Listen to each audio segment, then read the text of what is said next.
பனை மரம் பாலைவனத்துல கூட வரும்னு சொன்னாங்க. ஆனா தமிழ்நாட்டுல செத்துக்கிட்டு இருக்குது.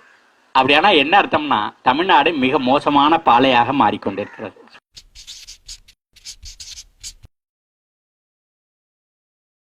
ஏன் இது நடக்குது? இந்த விவசாயத்துல பயன்படுத்துற ரசாயனங்கள் நம்ம சுற்றுச்சூழலா பாதிக்குது. அது பூமிக்குள்ள இறங்குது, மழை தண்ணியோட சேர்த்துக்கிட்டு இறங்குது. ஆனா 300 அடிக்கும் கீழே இருந்து குடிக்க தண்ணி எடுத்தீங்கன்னா அதுவும் விஷமாவே இருக்கு. எங்கெங்கேயோ சுத்தி அந்த புல்லு வைக்கோல் இதை திங்கிற மாடுக்குள்ள விஷம் போயிடுது. மாடு கொடுக்கிற பால் விஷமாயிடுச்சு, பாலை குடிக்கிற பெண்ணு விஷமாயிடுச்சு. பெண் குழந்தை பெற்று பால் கொடுக்கும் போது தாய்ப்பாலே விஷமாயி போச்சு.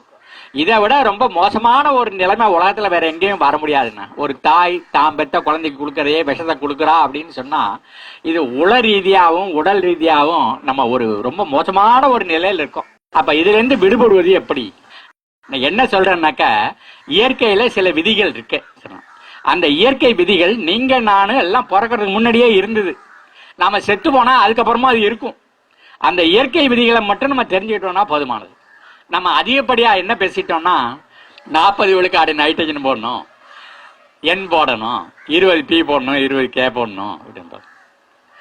அது ரசாயனங்களை போட போட என்ன பண்ணுது, இந்த பூமியில இருக்கிற உயிரெல்லாம் செத்து போயிடுது. இப்ப இந்த மண்ணில் இருக்கிற அந்த உயிரை வளர்க்கணும்னா என்ன செய்யணும்? ரசாயனத்தை போடப்படாது, விஷத்தை போடப்படாது. போட்டா அது செத்து போயிடும்.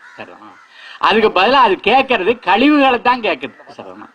நம்ம ஆட்டுச்சாணியை போடும்போது, மாட்டுச்சாணியை போடும்போது, கோழிச்சாணியை போடும்போது, இந்த இலைதலைகளை வச்சு அதில் சாணி தண்ணியை தெளிக்கும் போது, கம்போஸ்ட் ஆக்கி மண்ணில் போடும்போது நம்ம என்ன செய்யறோம்? நம்ம நுண்ணுயிர்களுக்கு சாணி போடுறோம். பூமி கழிவுகளை மட்டும் தான் கேட்குது, வேஸ்ட்டுகளை மட்டும் தான் கேட்குது. ஆகையினால நாம வேஸ்ட்டுகளை மட்டும் நிலத்துக்கு திருப்பி கொடுக்க நம்ம பழகிட்டமாக்கும், நிலம் நமக்கு கொடுத்துக்கிட்டே இருக்கும். Agriculture is harvesting the solar energy. Maximum இந்த சூரிய வெளிச்சத்தை எப்படி நம்ம அறுவடை பண்ண போறோம், அதுதான். ரெண்டாவது என்னன்னாக்க, அதுக்கு துணையா நம்ம செய்ய வேண்டியது ஃபீடிங் தி பாக்டீரியா. போட்டோசிந்தசிஸ்னு ஒண்ணு இருக்கு. சூரியன்ல இருந்து வர்ற வெளிச்சத்தை அந்த பச்சை இலை வாங்கி அது சர்க்கரையா மாத்திடுச்சு. அது சர்க்கரையா மாத்தி தின்னு விட்டு அது மிச்சத்தை வேருக்கு அனுப்புது. அந்த வேறு எல்லா இடத்துலயும் பரவலா ஓடி பூமியில இருக்கிற தண்ணி எடுத்து மறுபடியும் பச்சை இலைக்கு அனுப்பிச்சுடுது. இலை வேருக்கு சாப்பாடு போடுறதே ஒழிய வேறு இலைக்கு சாப்பாடு போடவில்லை. அதனால வேர்ல நான் செடிக்கு சாப்பாடு கொடுக்குறேன்னு சொன்னா அது சயின்ஸ் இல்லை. முதல்ல இதை நம்ம முடிவு பண்ணிட்டீங்கன்னா யாருனாலும் நம்ம திருப்தி பண்ணலாம். அப்ப நம்ம ஆட்டு சாணி மாட்டு சாணி இதெல்லாம் மண்ணில் போடுறோமே, அப்ப அது என்ன அப்படின்னா, அது என்னன்னா அந்த மண்ணில் இருக்கிற நுண்ணுயிர்கள் பாருங்க. நிறைய பாக்கெட்ல போட்டு விவசாயத்துலாம் கொடுக்குறோம். அசோஸ்பெயிலுங்கிறோம், ரைசோபியோங்கிறோம், பாசோபாக்டீரியாங்கிறோம், சூடோமோனாஸ்ங்கிறோம்.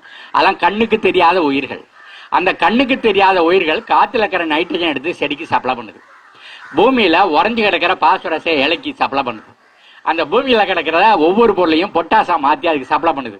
நீங்க எதெல்லாம் கடையில இருந்து வாங்கியாந்து போடணும்னு நினைக்கிறீங்களோ அது எதையும் வாங்கியாந்து போட வேண்டிய அவசியம் கிடையாது. அவ்வளவையும் அது என்ன பண்ணுது, இந்த மண்ணில் இருக்கிற நுண்ணுயிர்கள் செய்து. அப்போ பூமியோட வளங்கிறதுனா 3 இருக்கணும். ஒன்னு physical property of the soil, நிலம் பொல பொலன்னு இருக்கணும்.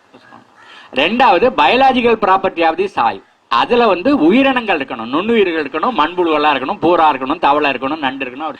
மூணாவது இவைகள் எல்லாம் வேலை செஞ்சதுன்னா செடிக்கு வேணுங்கிற எல்லா ரசாயனங்களும் மண்ணில் வந்துடும். அதுக்கு பேரு chemical properties. Physical property, biological property, chemical property, 3 சேர்ந்தாதான் நில வளம். அந்த நிலம் தான் நம்ம செடிகளை வளர்த்து நமக்கு வேணுங்கிறலாம் வாரி வாரி கொடுக்கும்.